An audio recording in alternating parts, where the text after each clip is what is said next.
அனைவருக்கும் வணக்கங்க. இன்றைக்கி நம்ம பார்க்க போகிறது ஒரு 4 வகை மூலிகைகளை பற்றி தான் பார்த்துடுங்க. அதில் வீட்டு தோட்டம், அதாவது மாடி தோட்டம் எவ்வளவு நன்மை பயக்குங்கிறத, ஏன்னா சிட்டிகளில் இடம் பற்றாக்குறை கொஞ்சம் இருக்கும் இல்லையா? அது பொதுவாக வாடகை வீட்டிலலாம் நிறைய பேர் தங்குவாங்க. அவங்கவுங்க மாவட்டங்கள்லேருந்து வேலை வாய்ப்புக்காக இங்கே வராங்க. சிட்டிகளில் நல்ல வேலை கிடைத்து அந்த வருமானம், வாழ்வாதாரம் நல்லா இருக்கணும் அப்படிங்கிறதுக்காக. அதனால் நம்ம இங்கே நம்ம வாடகை வீட்டில் இருந்தாலும் சரி, நம்ம சொந்த வீட்டில் இருந்தாலும் சரி, அந்த மாடியில் இருக்கும்போது ஒரு சின்ன மாடி தோட்டம், அதை தான் நான் இப்போ காட்டுறேன் உங்களுக்கு. மாடி தோட்டம் எப்படி இருக்குது அப்படிங்கிறது. மாடி தோட்டத்தில் ஒரு 4 வகையான மூலிகைகள். அதாவது இப்போ மழை காலங்களில் இது ரொம்ப மிக உதவியாக இருக்கும் எல்லாருக்கும், சிறு குழந்தைகள் முதல் பெரியவங்க முதியவர்கள் வரை. அதாவது நமக்கு சளி, கபக்கட்டு, காய்ச்சல், ஜலதோஷம் எல்லாம் அந்த மழை வந்துன்னா சூட்டை கிளப்பி விடுன்னு சொல்லுவாங்கள்ல, அதே மாதிரி அதில் நம்ம பார்க்க போகிறது துளசி.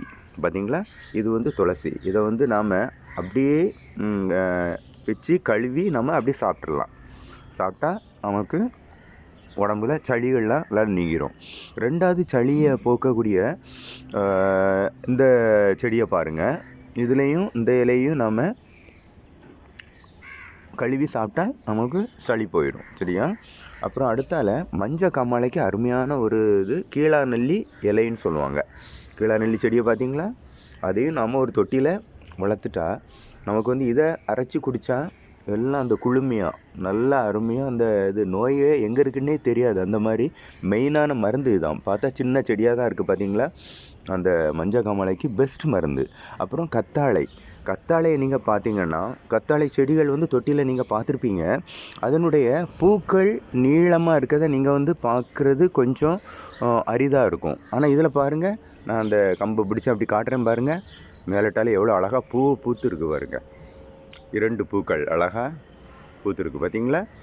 இதை இதுதான் ஸ்பெஷல் இப்போ உள்ளதில். அதனால் இந்த மாடி தோட்டத்தில் இவைகளெல்லாம் நாம் வச்சு நம்ம பயன்பெறணும். சிறு குழந்தைகள் முதல் முதியவர்கள் வரை இது எவ்வளவு உபயோகமாக இருக்குது பாருங்கள்.